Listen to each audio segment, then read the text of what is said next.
Hello, hi everybody. Welcome to isolation session number two. It's the second time I'm out in the air. Um, Again, I don't know what you expect, but I'm not a specialist in this. The idea was to create a space, pretty much like a social media embrace for all of you out there, locked inside, isolated in your homes. Um, a space outside um, the mainstream news and a place to hang out, a place to listen to some music, chat, present some art, photography, architecture, interesting things, um, and also a place to talk. You can Skype me here. You can add me on Skype if you wanna um, come up live in the air, have a chat about where you are, what you're doing right now. Um, we do have a special guest tonight at Isolation Sessions. He's Carlo Muller. Carlo is he's a philosophy student from Germany, and we're going to analyze the pandemic and what it means for us in from a philosophical perspective. What we also have is a collection of photography by Anne Brigman. Anne Brigman was a photographer who lived uh, over 1.5 centuries ago. She was active in photography between 1904 and 1924, and we're going to see some of her amazing technique and amazing otherworldly photography at some point, among the other things I have in store. You might be able to also hear the background. There's some uh, background noise, um, sounding like I'm in a public place. Um, this is uh, this is not real. It's a special effect. It's a little bit of extra audio to so it's not just me, and I cannot just hear my voice, but I can hear the feedback of people around me. Um, and it also uh, has another special mission, this audio, and the mission is to hopefully allow me to stream some background music to you without Facebook kind of banning me for doing so. So hopefully we're going to be able to listen to some music as well as we go. Let's have a look if this can happen. I wanted to let you know that if there's a technical problem of any sort at any point, if this music is coming up, if for some reason the line drops and you cannot see me, or for whatever reason, the stream is blocked or not visible, then don't worry about it. We're gonna try and come back as soon as possible. Maybe another day, maybe not tonight, but I'll be here frequently, as often as I can, just to keep you company, chat, and show you things and music. Great stuff. So what do we start with? I mean, they, as I said already, that this is more of this is something like an electronic social media embrace to all of you that are out there. You're locked inside. Maybe you have watched all the news. You have watched.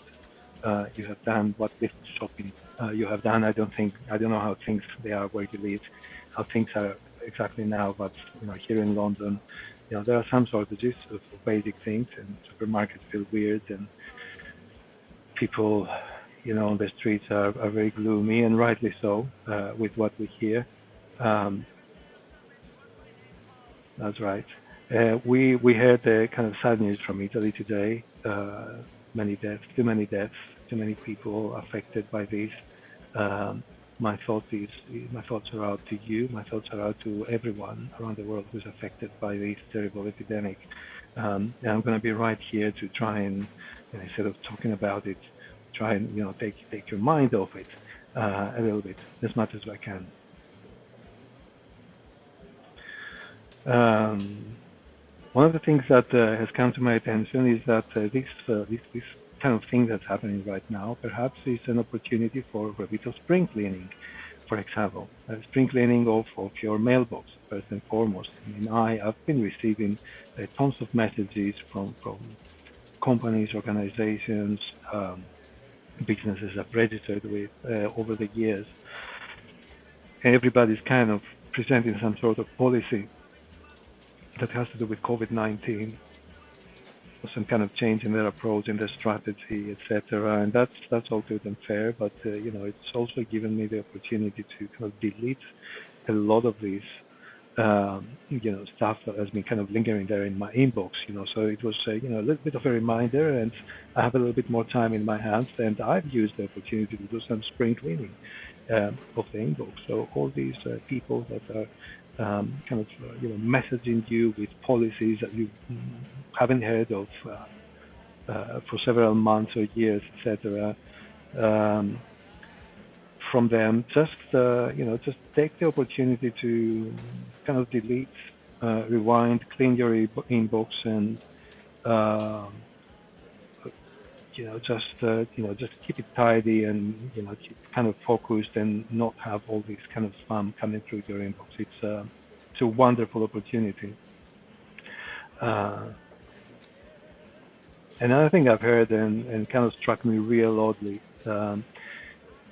it had to do with energy consumption in our world on this planet Earth, and this is something that we're going to be feeling, of course, more and more in the next months and weeks and months. But I listen to what I've read about our internet habits. In 2017, there was a hit song, Despacito. You all must have heard of Despacito. Um, whose streaming of Despacito, it got like 5 billion plays on YouTube, as it were, and it's still kind of clocking plays. The amount of energy required worldwide to stream a song like Despacito 5 billion times. Someone calculated that in order to do that, the server power, the energy consumption to stream Despacito 5 billion times consumed as much electricity as 5 African countries uh, put together in a single year. Streaming Despacito 5 billion plays consumed as much electricity as Chad, Guinea-Bissau, Somalia, Sierra Leone, and the Central African Republic put together in a single year. Someone else calculated that it consumed enough energy to power 40,000 U.S. households. So that is something about as the world we live in, society, and how how we perceive consumption. I mean, for us, clicking a stream and streaming something on YouTube, our favorite song, means nothing, probably. But imagine that in another part of the world, we could power, a few more, countries with the same amount of energy that it takes us collectively to listen to a song, perhaps a silly song, as it were. So that's something that struck me oddly, and just kind of something that stands out. Um, Another thing that's been I've noted down to kind of showcase and discuss with you tonight is about just companies making redundancies, especially in these difficult times. Uh, Redundancies. Oh, here we have a caller.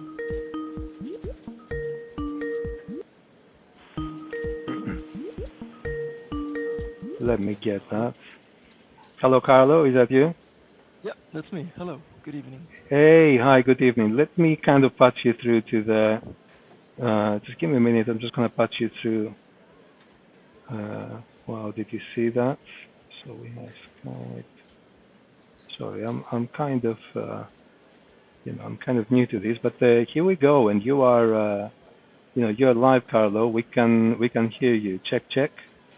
All right, check, check. Hello, hello. Привет. Hi there, Carlo. Hey. Introducing you, Carlo Muller is a philosophy student. Correct me if I'm wrong. You're based in Friedrichshafen in Germany. How's things at the moment out there? They're quite okayish, I guess. I mean, it's like streets from what I could see aren't as empty as I thought they were. Like sometimes you see parents walking around with their children. It's going okay. But in like major cities, because the city I'm living in is kind of a middle or like small city. But in like other major cities, people don't really care about the advice that the government is giving them, like to not go outside, to not go to public events, to not go um to have a stroll in the park or to do sport in the park. People are, it seems, ignoring that. But in my city, it's going okayish from what I can see. And your introduction was correct, nearly.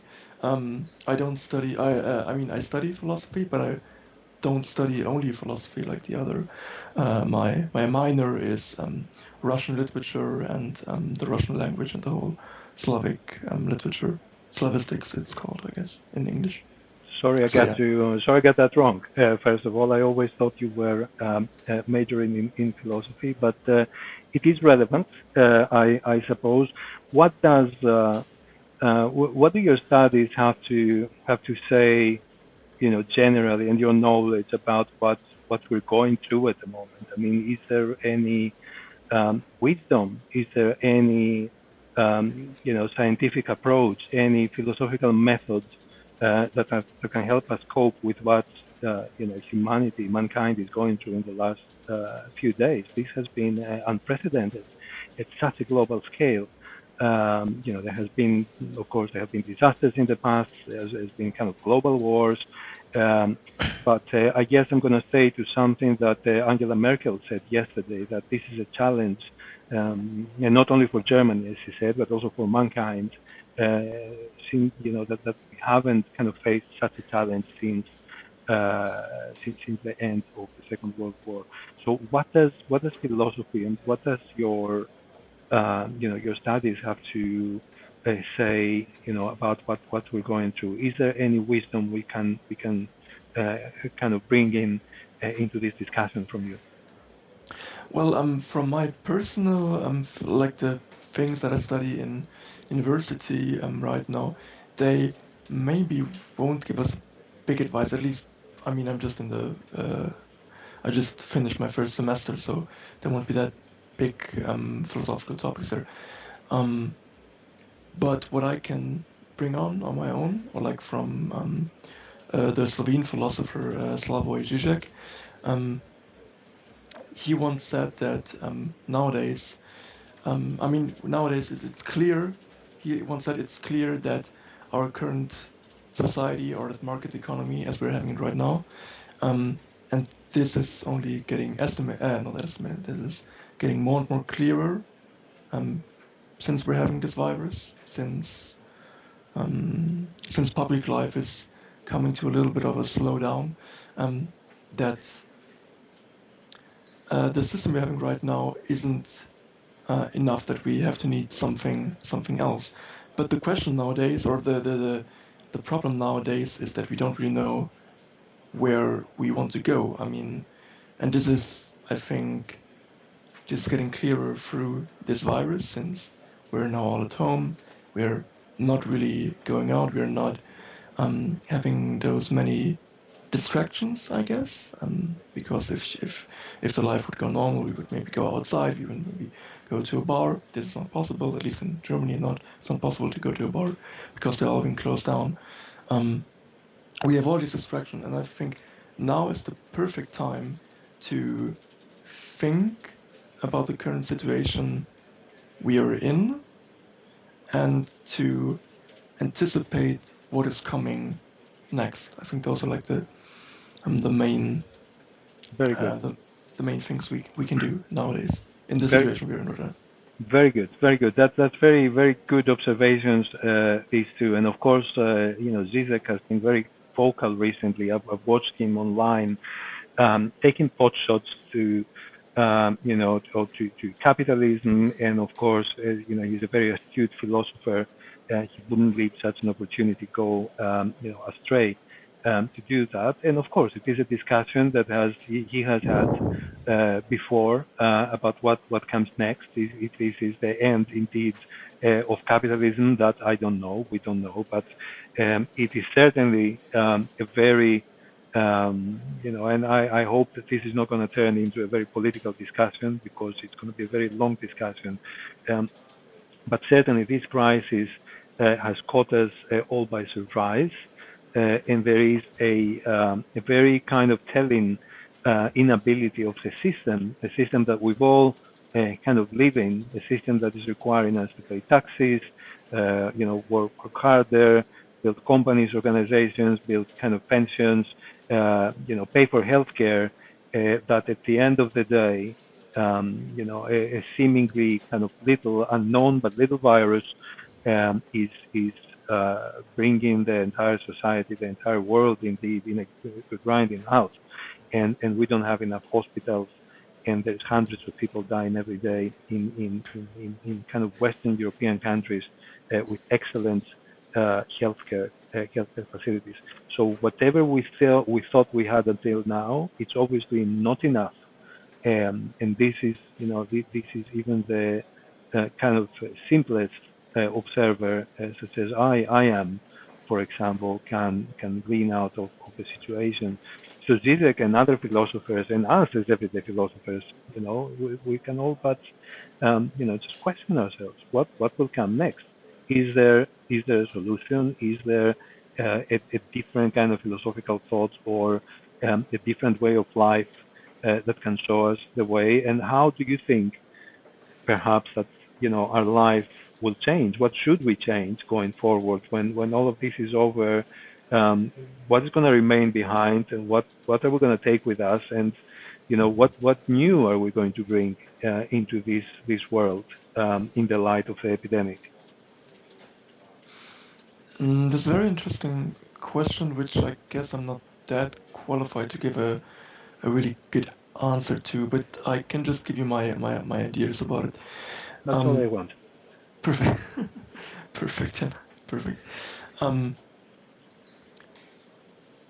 I think nowadays, as like individuals who don't really have much power, I mean, um, we are not the Zizekians of the world. We are not the big big philosophers of the world who everybody listens to. We're just like a few individuals out of millions. So the question is, do we really have a big impact on the situation? Um, and out of this, if we can answer the question what our impact is going to be, then we can also answer the question what should we as normal human beings should do. Our impact, let's be real, is very, at least for me, is very, very less. Our impact will be not that big, if even, if even, memorable.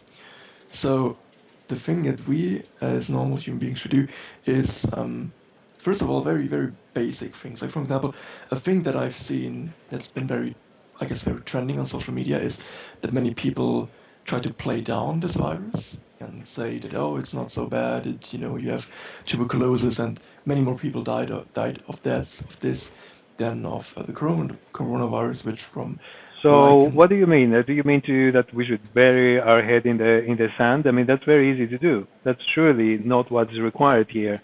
The world is changing, and there has to be some sort of action.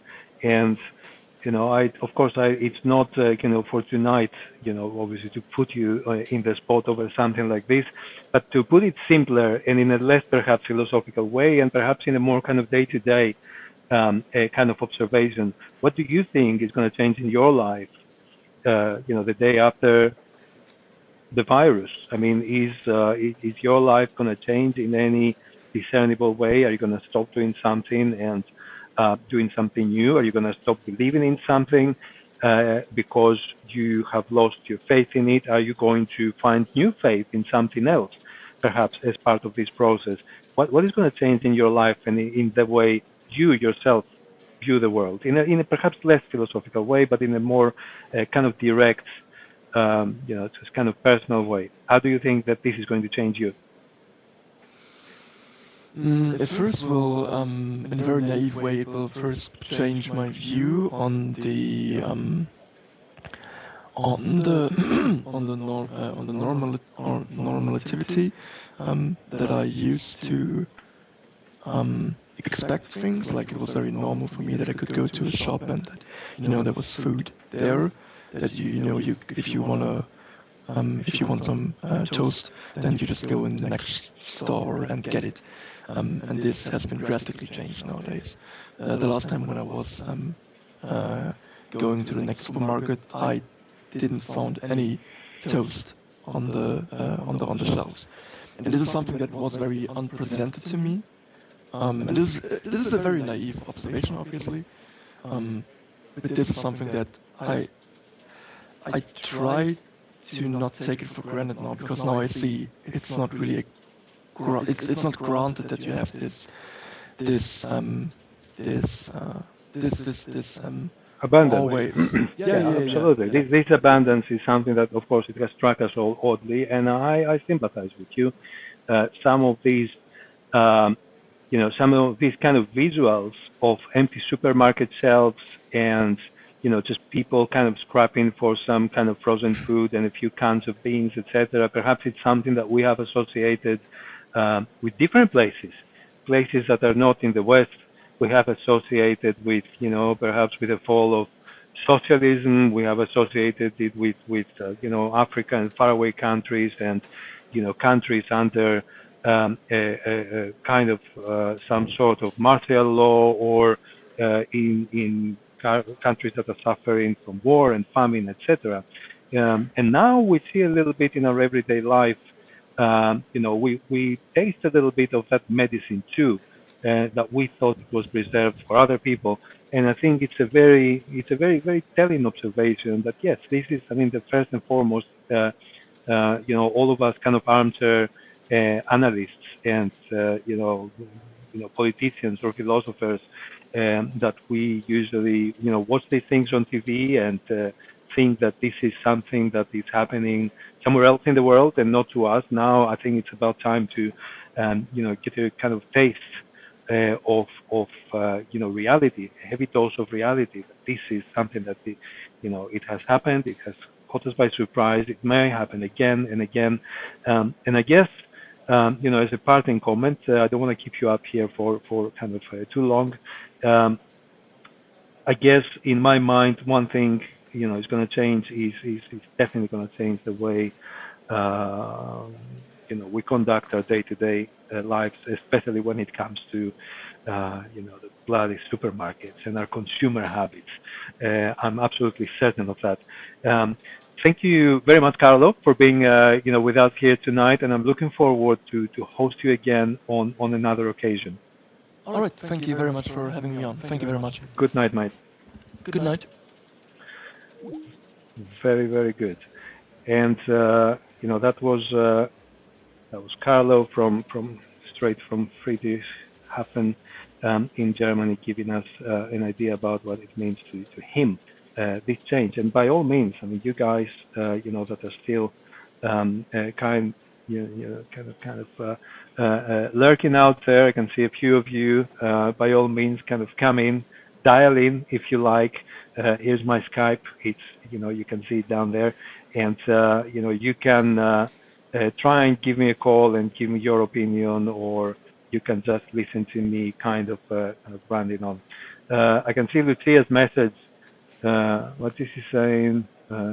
She's late. You're never too late, Lucia. Thank you for being with us once more.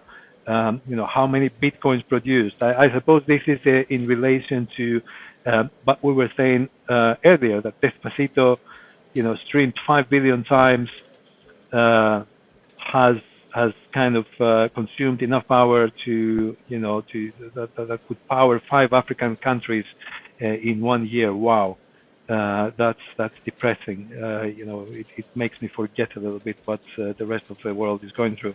And and I guess, yeah, how many bitcoins it would have produced, how much wealth it would have been produced by all this energy if we kind of set thousands and thousands of computers kind of digging for Bitcoin. Is that something that really you have is it something that you have a view on? Because I would be very, very much kind of interested to hear about your view on kind of alternative currencies. Perhaps this is something that is going to trouble us in one of the future shows, and it's something that I should kind of bring forward, on another occasion. I don't know. Maybe all this energy.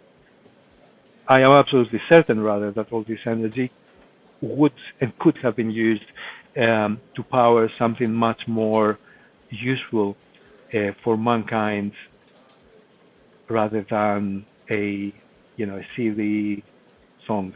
Uh, but that's something that I suppose we can bring up on another occasion. Uh, So we had a bit of ranting about various things. We had a live phone call. Thank you very much again for dialing in. Keep on dialing in if you like to have a chat and let us know what you're doing. Um, but now it's a time to for a small presentation. It's a presentation that has to do with photography, and we're talking about photography that's not entirely contemporary. It's photography that was taken over 100 years ago, century-old photographies of Anne Brigman. Anne Brigman, a wonderful woman, a wonderful American photographer that has captivated my imagination ever since I saw her work. And I would like to share here live with you some of her work and some of her passion for photography and some of her otherworldly images. Let's bring that up for you to um, be able to see. So I organized these in a couple of slideshows that are going to appear now, in your screen, and you're going to see some of those, and I'm going to let them stream through while I'm presenting a few things about the majesty of Anne Brigman. One of the things that stands out is that Brigman was one of the first Photoshoppers out there. She was very famous for touching up her images with marker. You can see right there this kind of strange kind of wings that protrude out of her subject. And this has been kind of retouched later. Sometimes he used a pen or other types of ink or other types of intervention. And we're talking about uh, you know uh, 1904 to 1924. These images are over 100 years old, and she was one of the first Photoshoppers. Um, what is also unique about her work is that she was a woman photographer first and foremost. There were not that many, I can assure you, in at the turn of the 20th century, and of course, um, there is this nudity and imagination, and this kind of sexual kind of affinity um, that is evident everywhere in her imagery. And this was also something that was unique, and make no mistake, it was something that shocked um, the society of the time and the critics of the time. How come a woman uh, uh, has kind of is capable using a a camera, and then he's taking his subjects out in the desert, the Sierra, to creeks and streams, and he's kind of juxtaposing them with nature, and he's taking these kind of visually stunning and sexually charged images. So this was something truly unique, and she was truly ahead of her time.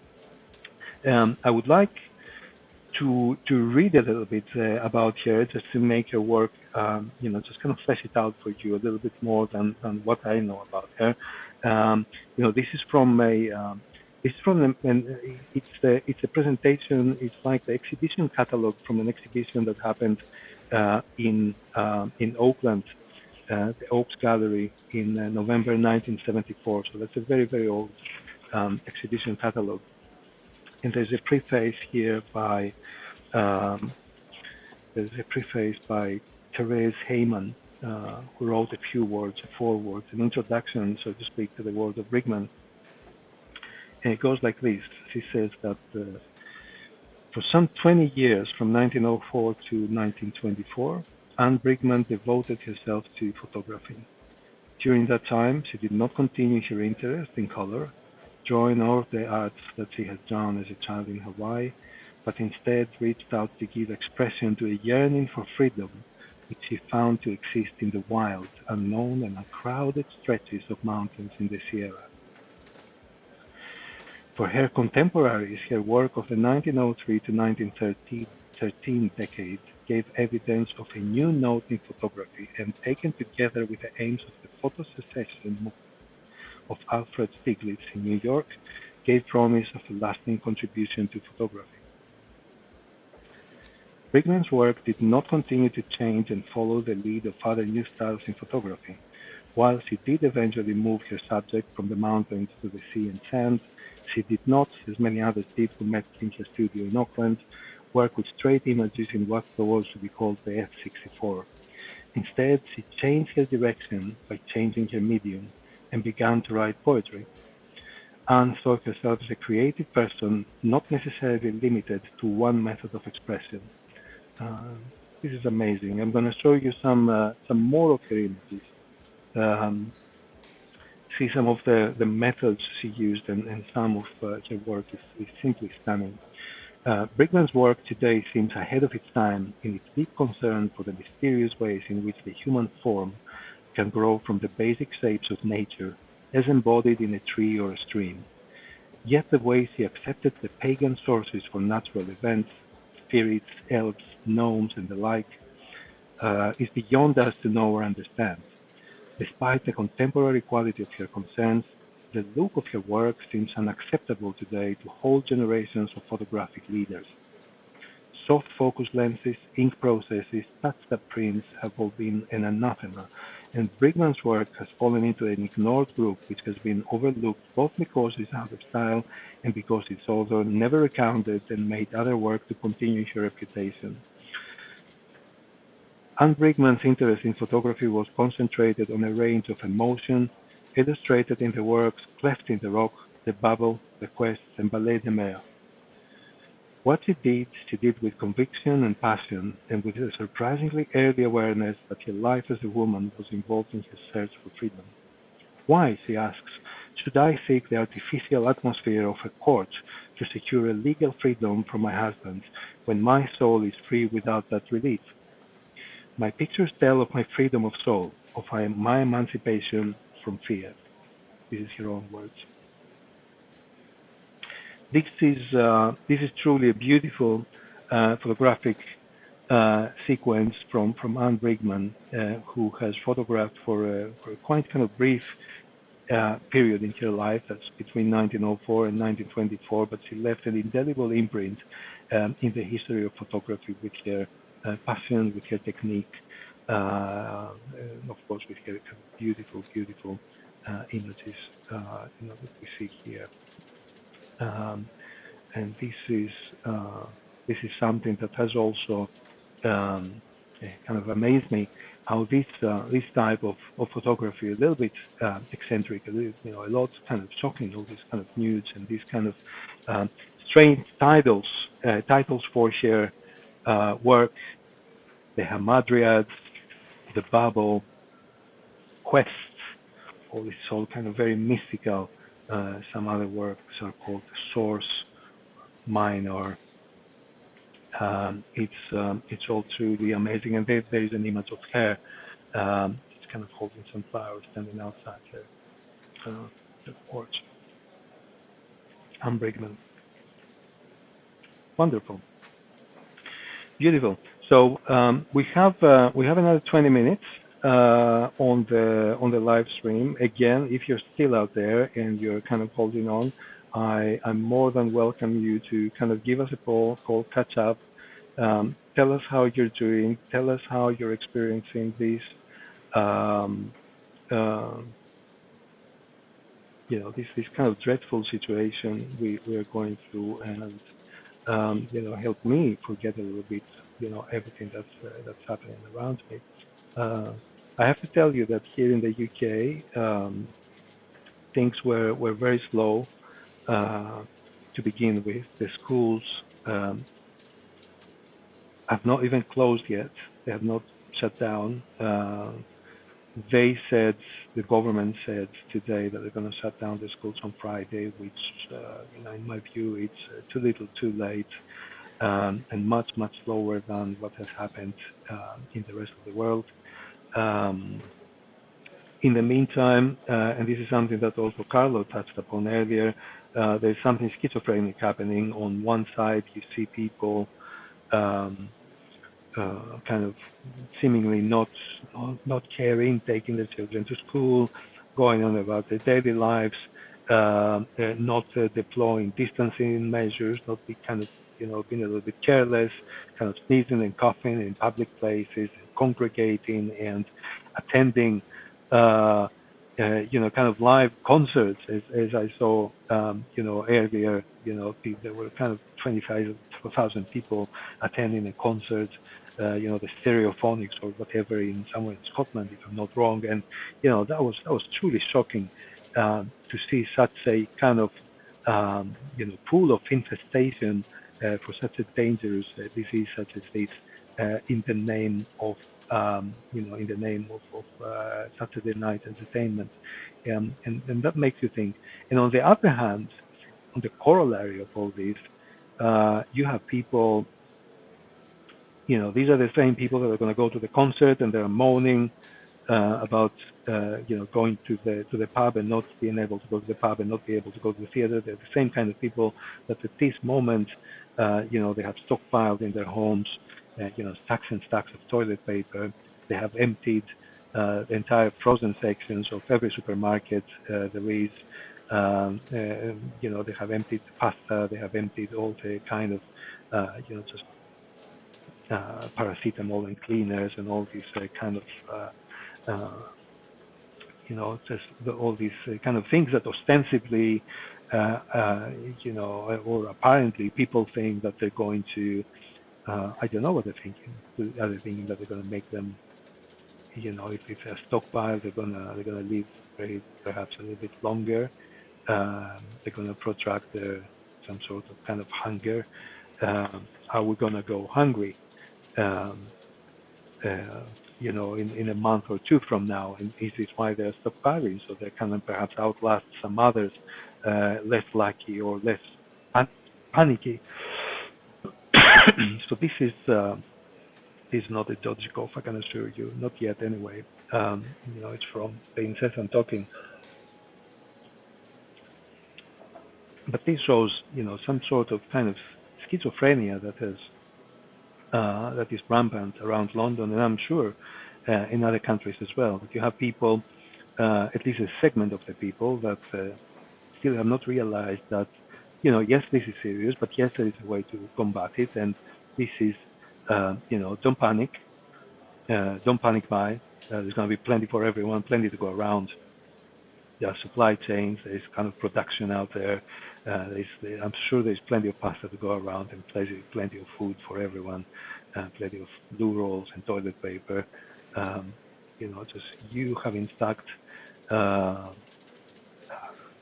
packs and packs of it in your home doesn't mean that someone else is going to be in want of it. All it's going to mean is that very soon things are going to get stricter and harder this way, because these shortages, they're not, so to speak, actual shortages. They're just practical shortages. It's just people panic buying, and momentarily we don't have a few kind of basic things, and then now the government is going to have to impose some sort of additional sanctions, some sort of additional measures to restrict and limit how much we can all buy. Um, so this is actually is making things worse. I mean, if you wouldn't be if people wouldn't be stockpiling, there wouldn't be any need to impose strict measures.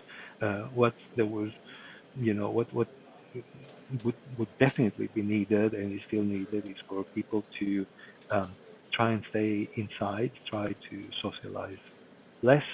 At least this kind of direct social life that we're all used to and enjoying. And I can understand this is kind of difficult for some people, including me, but this is something that we need to do. Um, we have to practice, our hygiene a little bit more, intensively. We have to practice our social distancing and be careful. Um, and that's all. Uh, it would normally be required to go through this, reasonably unaffected uh, in terms of healthcare, at least. Uh, because of course there is other knock-on effects. There's knock-on effects, for example, when it comes to uh, work and employment. And some of you I know that have shared your concerns. There are concerns that I'm sharing as well.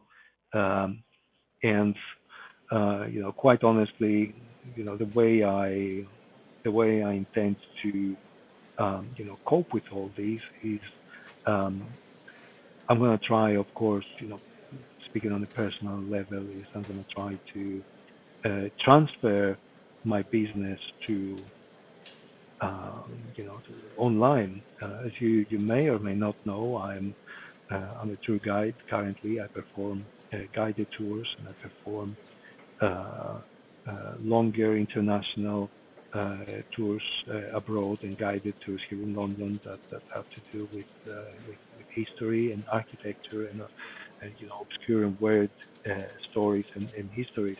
And of course, I cannot do that anymore. At least until all these kind of bans and all this fear that has gripped London and mankind in general subsides. Um, so I have to find ways to make my business compatible with a with the situation. So what I'm going to do is, in the next weeks and days, I'm going to be transferring some of these passions, some of these stories online. Uh, I'm going to be transcribing the narratives from actual narratives to visual narratives. I'm going to be using um, videos that I have shot. I'm going to be using photography. I'm going to be creating a presentation, narrated presentation, um, with soundtrack, with movies, with some interviews, a lot of pictures, and I'm going to be creating a semi kind of interactive way of participating in my tours, um, to see if I can create, an environment where a business like mine, which is essentially a travel business, a tourism business, that where the social element, the element of human contact is very, very important.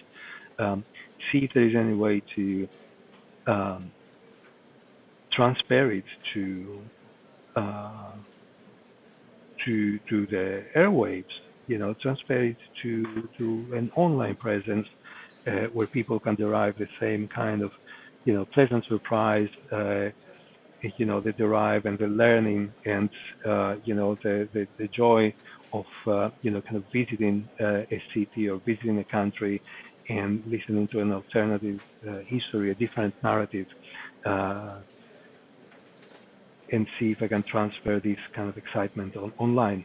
And the way I'm going to do it in the next few weeks and days is going to become apparent, because some of these efforts are going to be posted here for you, are going to be streamed and presented. They're going to be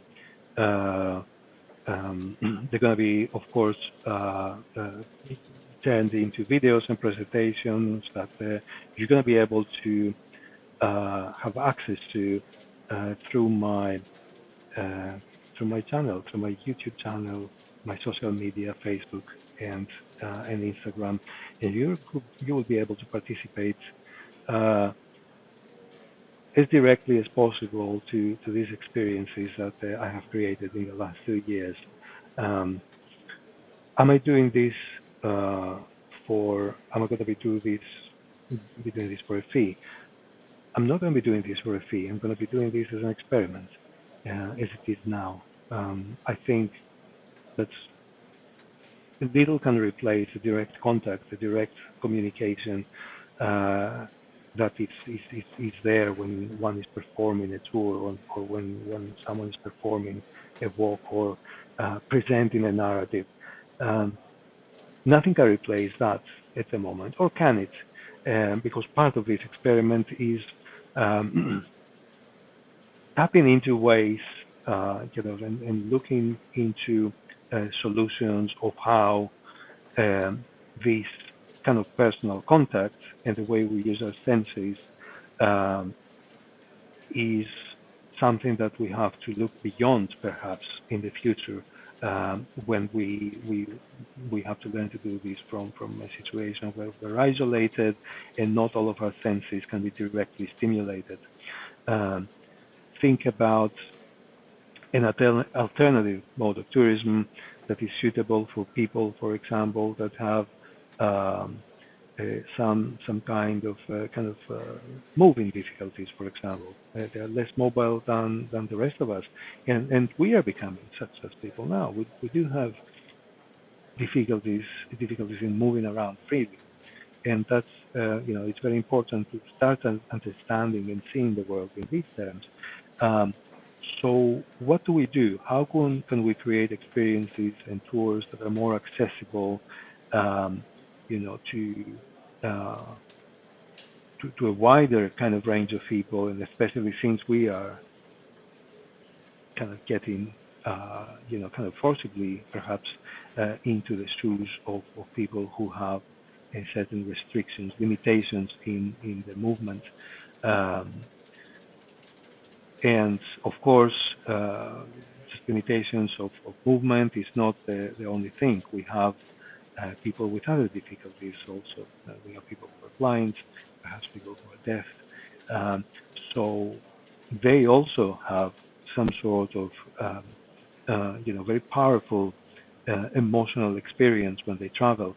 Uh, so we're going to be looking also to ways to focus particular sets of experiences, particular tours, particular parts of the tours, of my tours, that is, um, to be very, very well tuned to stimulate not all the senses simultaneously or randomly, but perhaps particular senses. So some parts of these kind of new presentations I'm creating are going to be auditory parts. Uh, some parts are going to be very, very heavily visual parts. Some other are going to have a lot of uh, just kind of a lot of kind of moving around and strange angles, and they're going to be very interesting visually. Uh, some others are going to be mentally stimulating in a variety of ways, different language, different kind of approaches, and in that way, I aim to create content that is going to stimulate all five senses, and very much also is going to be content that is going to become more accessible um, by wider range of of the population out there, and hopefully is going to be something new, a new approach in tourism, because the main aim is to um, create products and services that can operate under such circumstances, such as the circumstances we're living in now. Wonderful.